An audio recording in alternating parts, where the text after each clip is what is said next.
Ya sé, ya sé.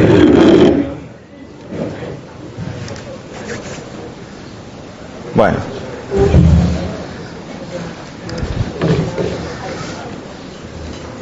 ¿Ya? ¿Vamos? Yeah? Okay. So this presentation, well, okay.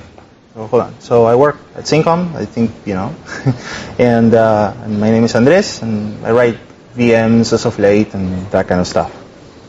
So this presentation is about how VisualWorks, in particular, organizes its memory, and how objects get stored, and how they get moved, and how they're managed, and all that kind of stuff.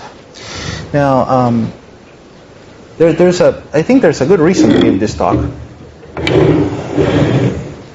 and that is that usually there is an interaction between the image and the VM to do this, and it's tricky, and there's a lot of tuning parameters, and there's a lot of little numbers here and there, and that has been historically a problem. How do you tune this thing when there's like 50 numbers and they're all related like this, and you touch one and you get a VM crash, and you touch the other one and it's 50 times slower, and you touch the other one and the GC is working all the time? You know, it's kind of complicated, and there used to be, I found this running joke that whenever you want to tune this thing, you were supposed to hire a particular guy that had been doing this for a long time.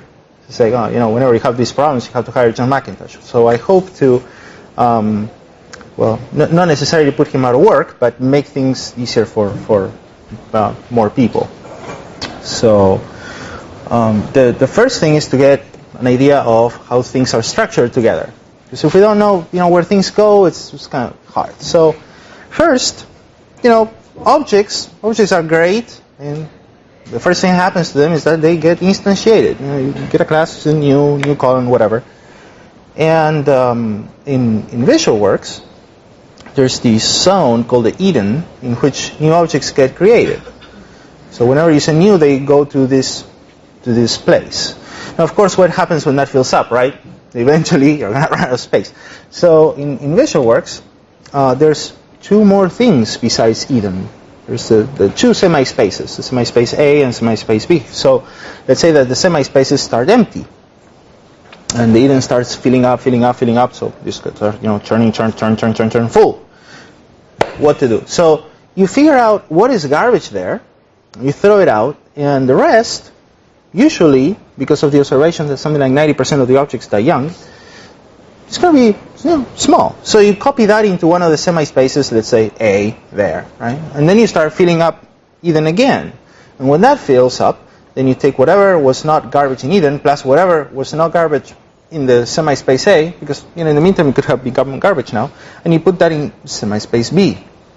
And you flip until, there's, again, not enough space. So when that happens, then you start pushing out things that survived, a number of these generational scavenges, into old space. And old space grows and grows and grows and grows, and that's usually where most objects end up. Now, of course, let's say that you have an image, and things like the browser, the debugger, array, or the collection, they're never going to be garbage, Chances are they're always going to be there.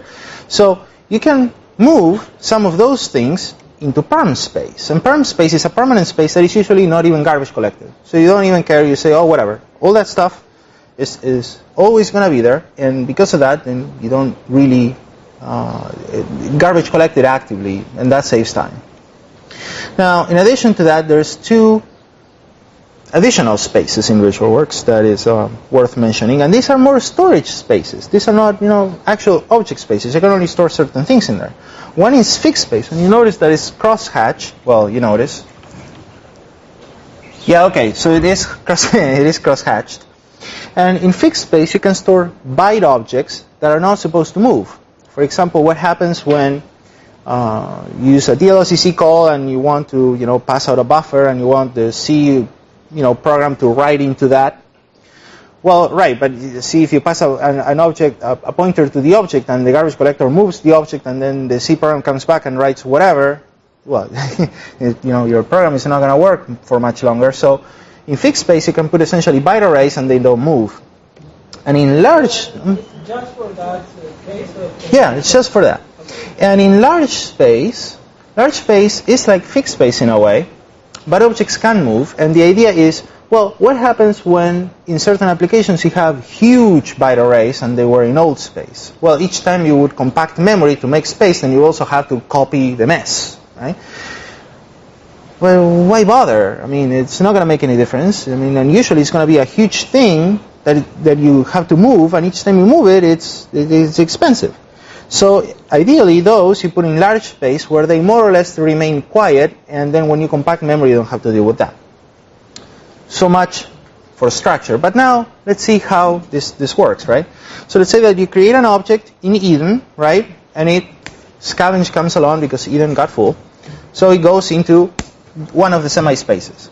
And let's say that it's still not garbage, right? So you keep doing scavenge, and the object keeps moving back and forth, until finally it gets tenured into old space at another scavenge. And now it just lives there, right? And maybe for a while, it's not garbage.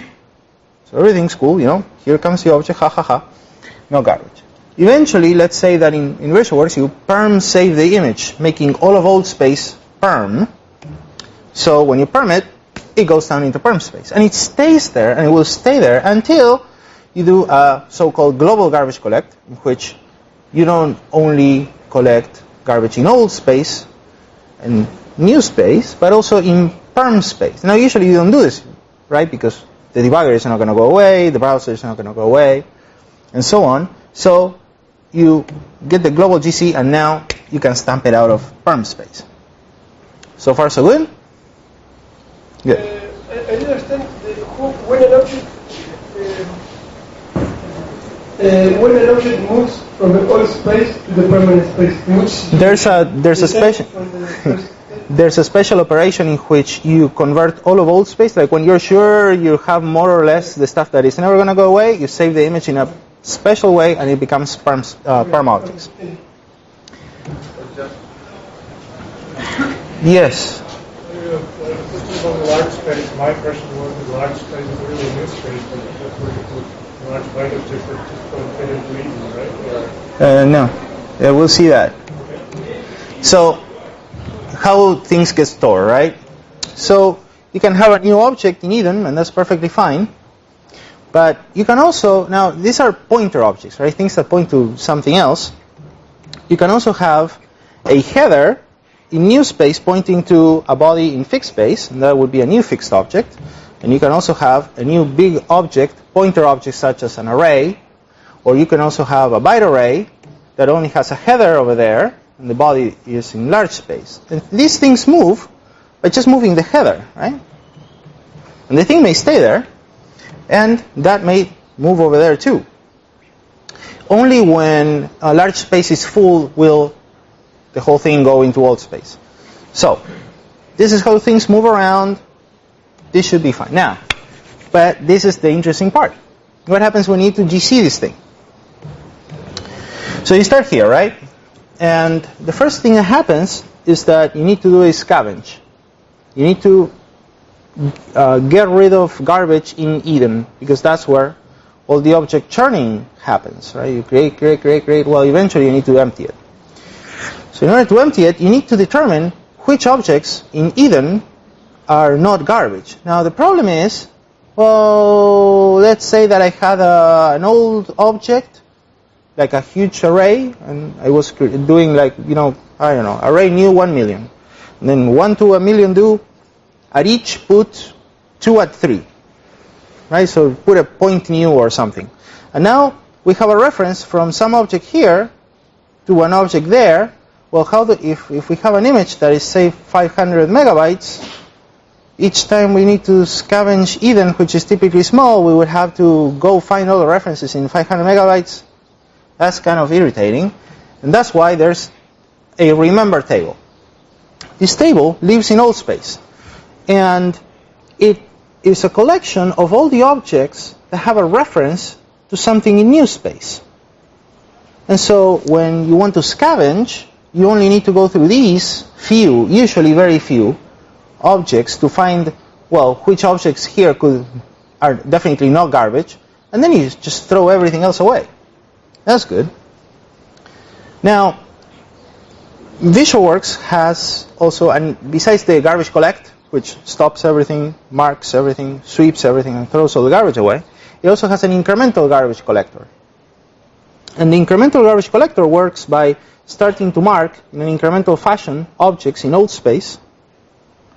And the nice thing about it is that you can control the pause, more or less. Right? You can say, go work and mark a megabyte, go work and mark 10 megabytes, and at least then you control, we have more of a say in whether you're going to get interrupted because there was a memory emergency for 10 seconds, say, or if you want to pay the price and amortize it if you have, the time constraints.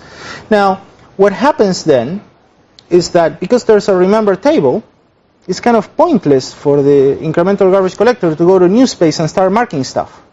Right? Because eventually most of that stuff you're going to throw away. So why did you mark it to begin with? I mean, most of the stuff is just nonsense. So the thing is then that if the incremental garbage collector is marking and you have a marked object here and you store something into the marked object, then you need to mark that too because now that was referenced. And so when you move stuff from new space into old space and the IGC is marking, and the object that reference those objects that you are tenuring were in the remember table and they were marked, you also have to mark them as you go into new space, into old space. That might be a little bit complicated, but the point here is that when the IGC is running, if it marked up to here, it didn't go all the way to new space. It just said, oh yeah, I'm going to mark up to there, and you tell me when you find stuff that is not garbage. And when it's not garbage, then you just let me know, and if the stuff that I'm about to tenure was referenced for something that was marked, then I'm going to mark it then. And chances are, because 90% of created objects are garbage immediately, I'm only going to mark 10% of the time. So that's good. And well, but then what was the advantage of perm space, right? Because when I'm doing a GC, well, do I really have to scan all of perm space, or can I do better? Well, and because of that, just in the same way that there was a remember table that remembered old objects referencing new objects, there's an old remember table that remembers perm objects referencing old objects. So you can start from here. These are your roots now, essentially. You just go from there. Because otherwise, that if there's an object in perm, it's either going to be in the remember table, in which case you took care of it, or it's going to be here, in which case it's pointed to something in old space and you know about it, or otherwise it only references stuff in perm. And since you are assuming that perm is not garbage, then you don't need to scan it. You just move along. This brings us to the responsibility arrangement of things. Now, the critical responsibility of the VM is to make sure that Eden never runs out of space. Because if it runs out of space, then you have a problem, right? You cannot say new anymore. You cannot send a message anymore, because potentially you could be creating, an activation or something. You could have an exception or whatever it is. And because of that, when Eden runs out of space, then the VM decides to scavenge on its own. You don't control that. It just happens. Well, that's fine, right? So it happens. Well, okay. Now, that also means that the VM has to be able to do that. And that means that there must be enough space somewhere, in old space, say, so you can tenure, right? Because if you don't have enough space, you have the same problem. Oh, yeah, sure, I could scavenge all I want, but I can tenure. And so eventually this is going to get full again, and you get VM failure because you couldn't do a scavenge. And so, interestingly, the responsibility of making scavenge always work lies on the image side. It's not the VM's problem to make sure that you can always scavenge. Now this may seem weird, right? Why does the image have any say in how you allocate memory? Well, because only the image knows what the application is doing. The VM could guess, And if he guesses, it's going to guess wrong, and performance is going to be terrible. So when you get into those situations, what you're supposed to do is not guess at all, and say no, provide a space in which the particulars of the application can be made explicit, so you can tune your garbage collection to your application. So so the image now.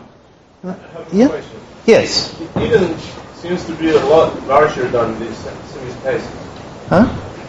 Eden seems to be a lot larger than the two. Oh yeah, spaces. yeah, they are much larger. Or it is usually. So that's an assumption that most new objects die. So that Yes. Yeah, usually that's the case. Something like 90% of objects die young. But it might happen that when you're moving objects from the Eden, there's not enough space in the semi-space because... Right, then it spills.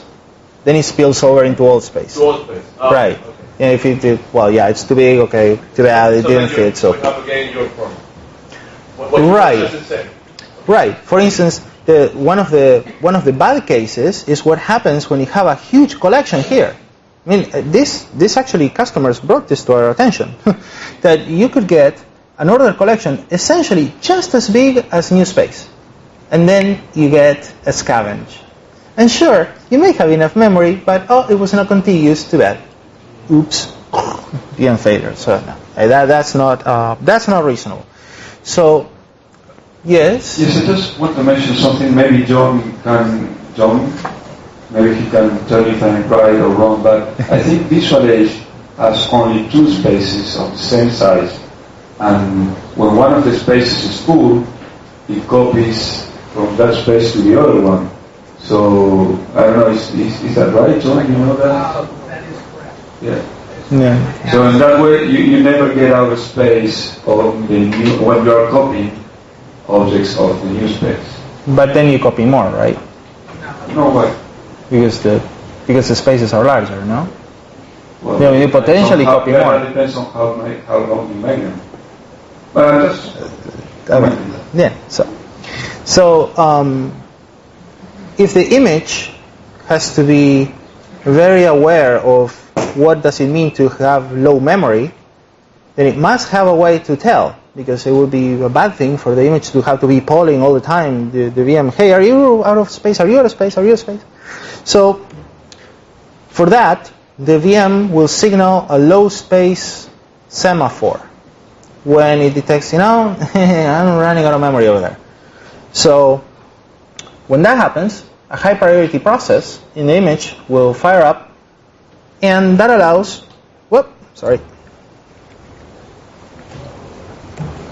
and that allows then the image to manage old space. But now you get to decide if you want to garbage collect because your application just created a lot of garbage, or if you just grow old space because your application has not reached an enough size that merits GC, or whether you want to GC and then get rid of memory because that you are done with a huge chunk of work. And this approach is good because now the VM, which is typically fixed in behavior, has very few things to do. It just runs scavenge. And that's as it's sold. Yes?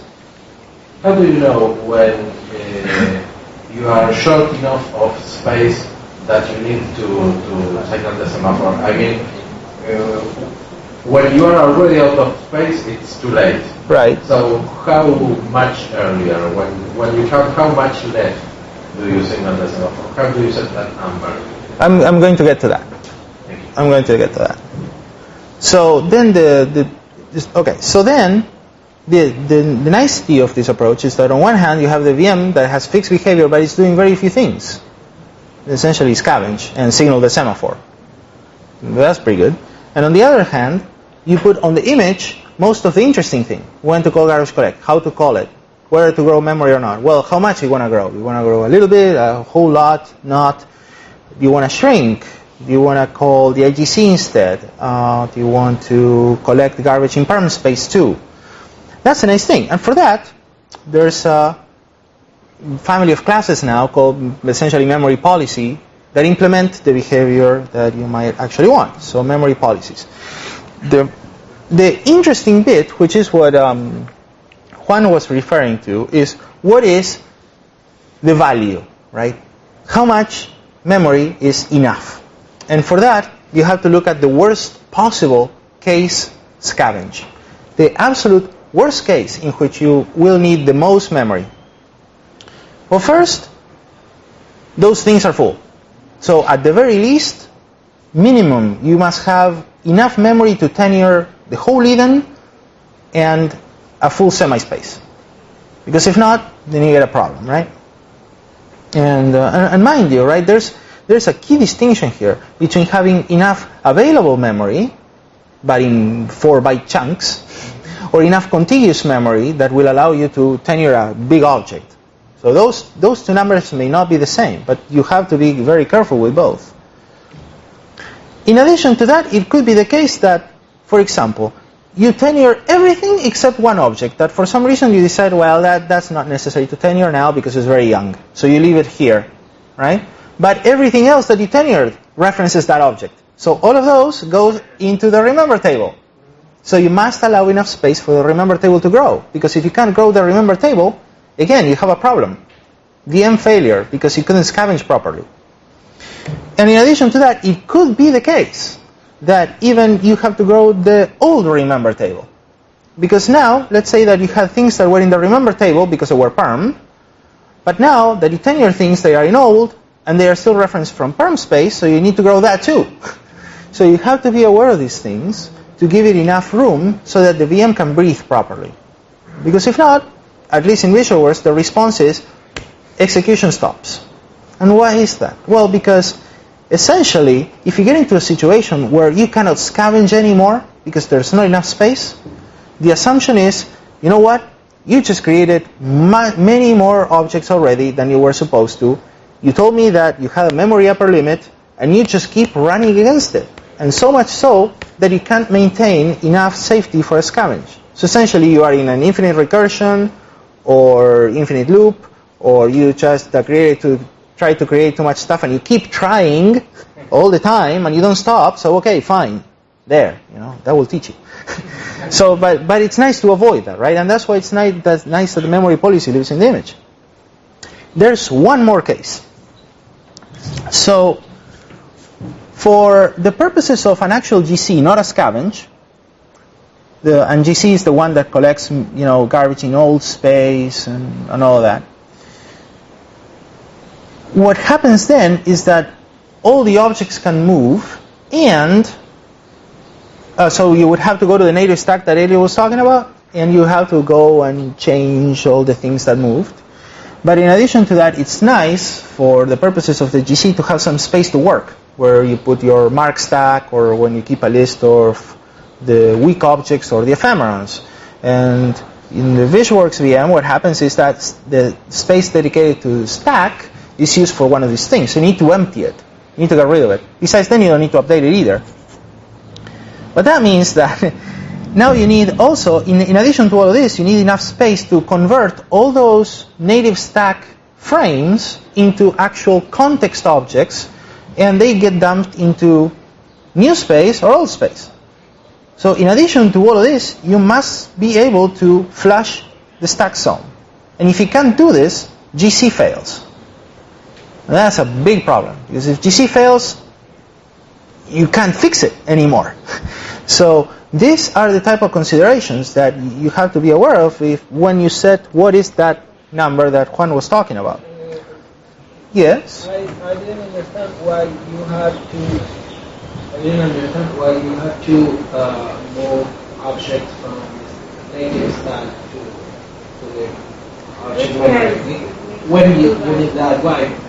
When you do a GC, not a scavenge, which is only for new space, or not an incremental GC, which works while the image is doing other things, when you do a GC, there's two things that happen. First, objects may move because you may be running a compacting GC. And when you do that, well, the stack frames also reference, but not in objects now. They reference in stack frames in the C stack, things like true, false, array, whatever. And so if things move, you have to go back there and figure out in the stack where you need to move things. That takes time and it's kind of complicated. I mean, you can do it, sure. But So that's one issue. The other issue is that for the GC itself to work, you need space. And you can't use the thing you're trying to manage. So you need extra space. So what happens is that the Eden is cleared out and the stack zone is cleared out. And between those two now you can have room for your mark stack for the mark and sweep, your list of ephemerals, and your list of weak objects. And also the native code cache is used for that, but let's not go into that many details. The key aspect here is that the stack is dumped as actual context objects into Eden. That also allows those things to go away as well. So because of that, you must have enough space to dump this thing. And let's say that you make the stack zone really big because you're running many processes. That's a huge performance gain, by the way, in VisualWorks. If you do that and you make that really big, well, now you need enough space to dump that into all space, because if you don't, then scavenge failure, GC failure, boom, you're dead again. So you can't do that. So all of these things you must keep in mind to figure out what is the number. What constitutes the low memory threshold here? The memory emergency threshold. More questions? Oh man, this is awesome. One quick question. Yes. Can't you have references from the old remembers table to the new space, to the Eden? Yeah. You can. So it's not only references from parent to old, but also parent to Eden. Right, in which case you also goes into the remember table. Okay. Right. So this is usually how the picture looks. Usually, right? Here's your image, right? You have all that memory to go. This is your image size. So this is like your minimum size. You start there, and then you start creating stuff. This is all 0 bytes. This is your image size. At some point, you say, enough of growing. I'm going to GC before I grow. Because chances are all that growth that I did, there's a whole bunch of garbage in there. Now, the person that knows where that growth regime boundary is the application developer. Some applications only use a little memory and then it's okay to GC, and some applications use a whole bunch of memory and then they need to GC. I mean, for instance, and the numbers are very different depending on the application. Some of our customers don't even care until their images go past 1 gigabyte. If not, no, it doesn't matter. We know it's going to grow. Don't care. Grow and keep growing. Some other customers may think, I don't know, I'm going to make something up. Oh, I have a web server and I run a few transactions, but I run many instances of this web server. So it's important to me that, I keep memory consumption to a minimum. And so you may move the growth regime bound lower to force GC instead of growing very quickly. Past the growth regime bound, there's the memory emergency threshold. And this is a number that the memory policy calculates based on the size of new space, based on the size of, the Eden, the semi-space, the remember table, the old remember table, and the stack zone. Plus a padding, enough padding to do some emergency things. That constitutes the number that the VM is told, after you get past this point, signal the semaphore. But the image controls that. And so you even have control over that. After that should come the worst case scavenge due to a GC. So that should be past the memory emergency threshold. And after that comes the absolute upper memory bound, past which you told the VM, past which the memory policy will say, I'm not growing anymore. If you got there, you have an infinite recursion, you didn't clean up stuff, then your problem. I give up. So far, so good? Good.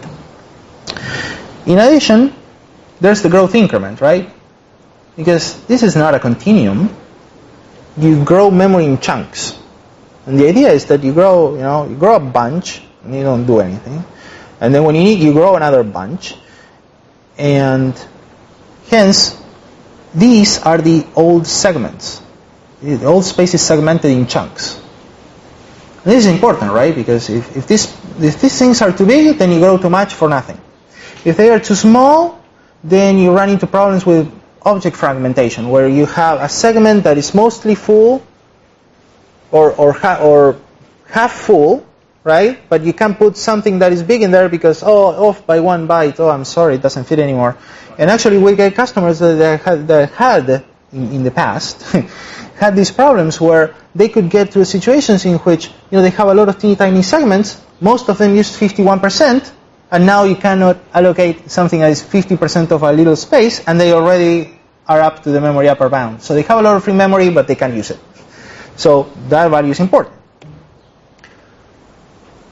So this is the problem. And this is part of the details. These are not all the details, but it's part of the details. To give you an idea, the memory policy, there's an initializer. That's about 20, 30 lines. And each line references one little tweaking parameter, one tuning parameter, one amount, boundary, size of something. It's complicated. And because it's complicated, a lot of stuff has room to creep in. And we'll see now some of the stuff that had crept in and has since been, removed. So here's one, right? And we had Gilad a while ago say how important it is to reference things properly. And in Smalltalk, we cannot, say, we're going to use order collection from that library, and we're forced to referencing globals all the time. And in an extension to that, sometimes we reference symbols all the time. And here's the problem, right? That code that you see there had been there like that for at least 11 years. You see where the problem is? Aborting. Exactly. Aborting is not aborted. And because you didn't have a message that said, hey, is the IGC aborting, or is this the right symbol, or use the right symbol, the net effect was that the IGC would not recover from a stack overflow. So once the IGC stack overflows and says, I can't deal with it anymore because I don't have enough room, you really have to do the GC now. As soon as that happened, the IGC would not run at all, because this thing here was controlling the recovery action. And because the IGC was never aborting, then too bad. And the consequence of this was that the image will grow and grow and grow and grow and grow until the only option was a full-scale GC due to a memory emergency. So if you write code like this, please stop. Don't do that anymore. Write things like, memory status inc GC is aborted or is aborting or something, and put the symbol in only one place. Because then you get this kind of stuff going on. Then this was more the picture in 7.7, right? So the image size, okay, fine. The growth regime bound was lower, but okay, And then you had the worst case scavenge, and in some cases the memory threshold was to the right. And this could happen very easily. For instance, when you change a tuning parameter, the memory policy will not refresh. And then there were other problems, such as, for example, like I just said, right, when the IGC mark stack overflows, it doesn't work. Because what happens? The mark and sweep usually is implemented with a mark stack. So, the VM keeps a list of all the places it has visited. And it says, well, okay, so I visit all these places, and these I need to scan because I haven't followed the references from there. But if this thing overflows, then oops, I can't do that anymore. And as opposed to the GC, in the incremental GC, that mark stack is stored in the image. So if the image is out of space, you can't do the IGC to clean out space. And what was interesting about the memory policy before is that when there was a memory emergency, so when memory ran lower than this number, so that when there was not enough memory left, the action was run the incremental garbage collector, and if you cannot make room, declare a memory emergency. Well, but what happens if the IGC couldn't finish because its stack overflowed? Then you get a declaration of a memory emergency, all your user processes are stopped for nothing. Maybe you run the GC and it works. Oops. So that's fixed.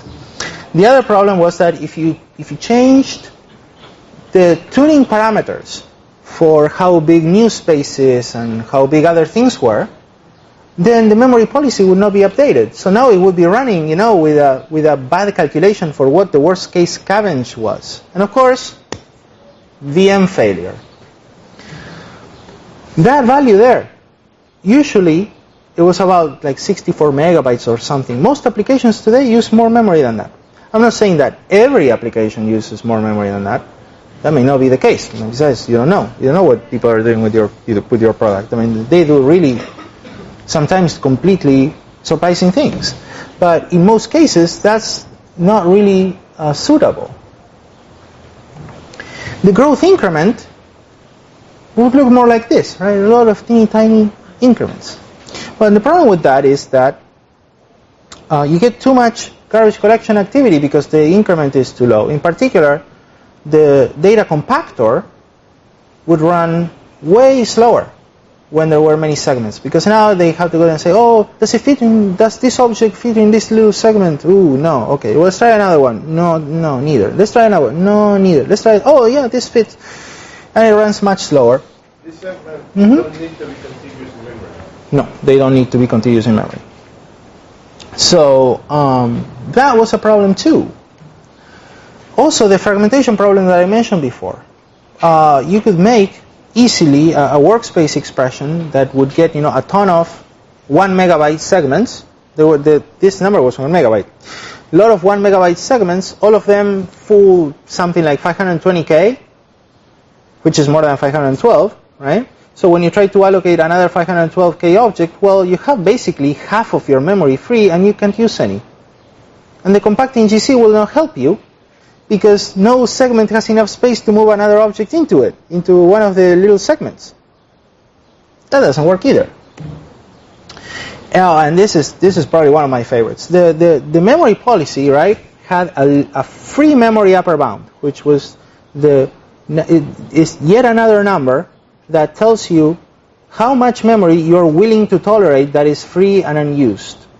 Because sometimes it's kind of nice, I allocated 500 megabytes, I'm missing 50, well, I could give something like 300 back to the operating system, because otherwise I'm not doing anything. But what happens when you have a low free memory upper bound? When your free memory upper bound is very low, then you get something like this. And I think it's really nice to do it this way, because then it's clear. So let's see. So you start here, right? And you're past the growth regime. So the growth regime is up there. So now each time you grow, you have to pay your GC, right? So let's see. Okay, you start allocating some objects. Blah, blah, blah, blah, blah. Oops, not enough memory.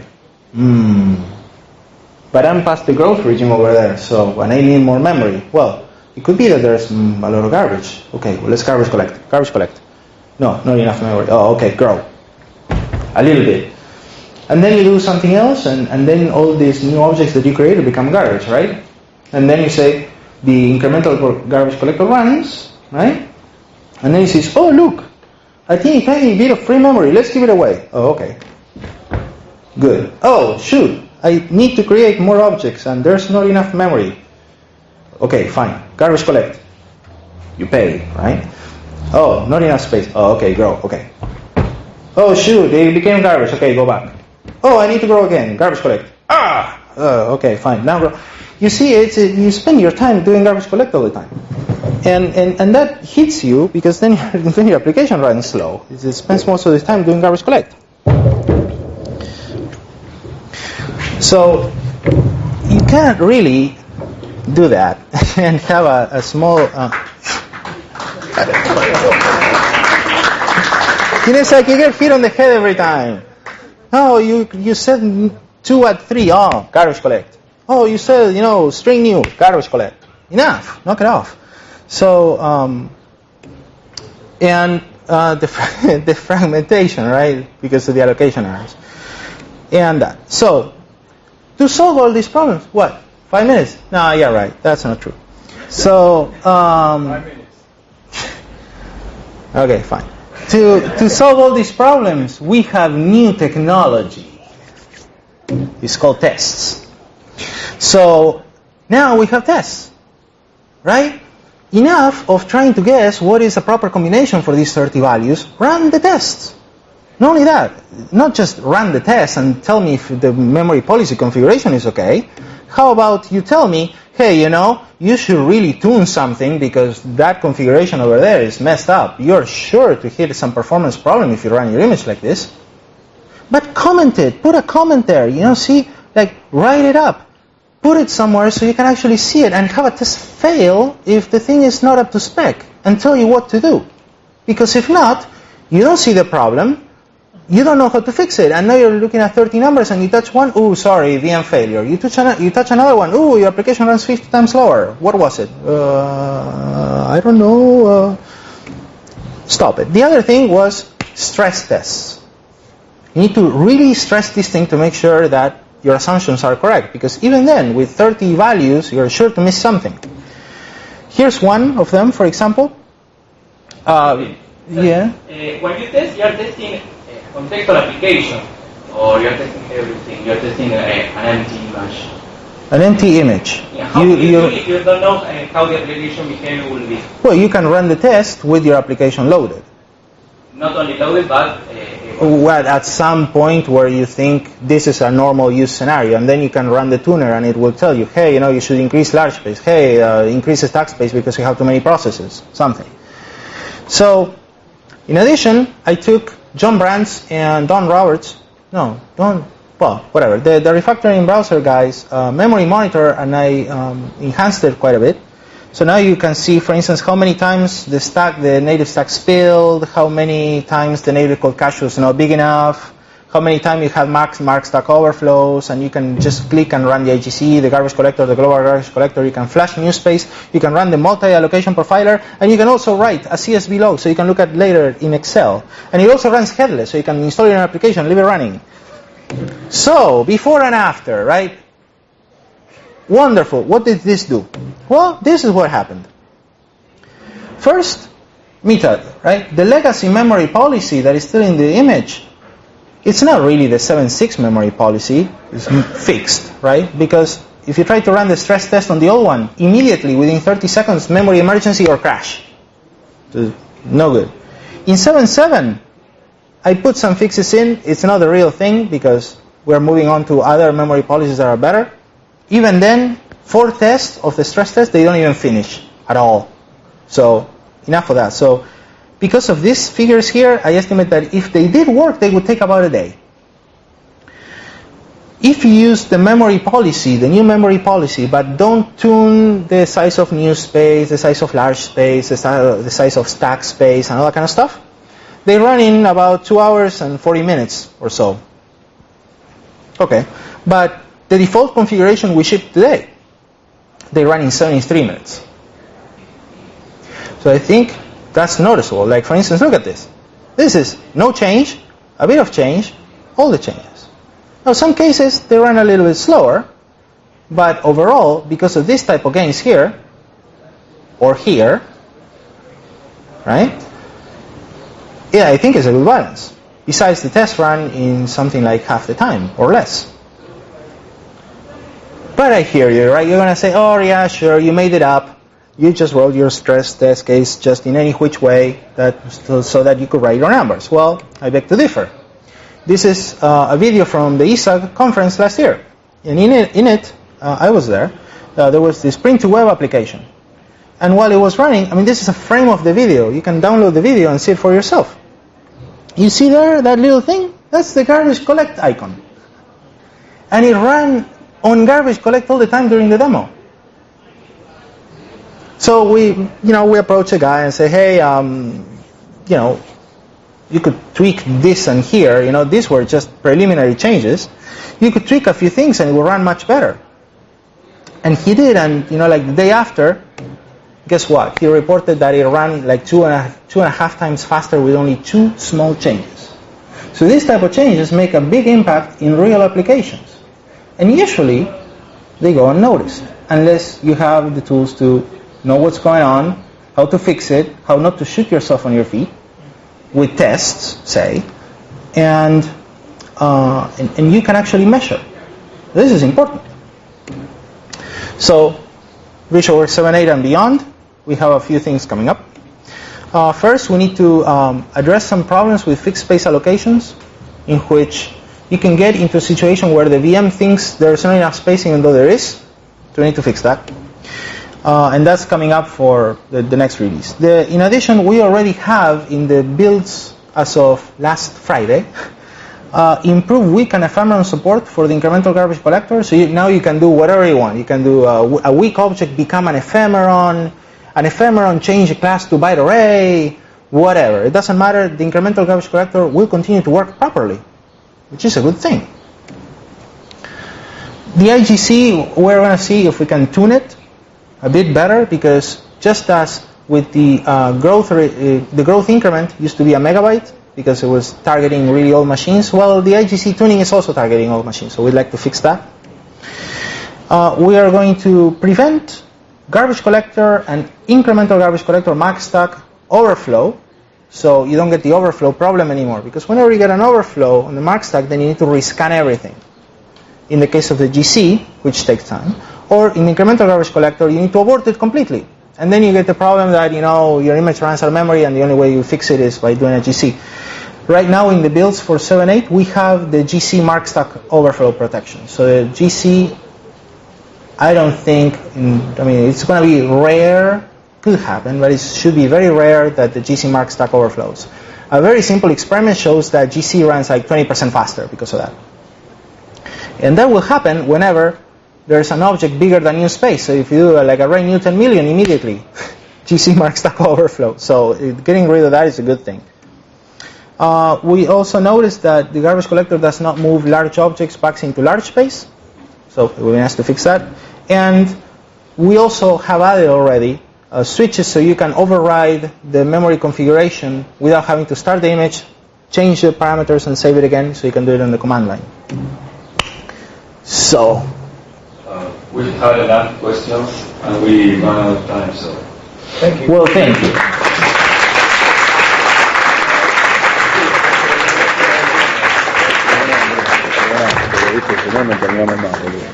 Che, pero ¿cuánto me pasé? No.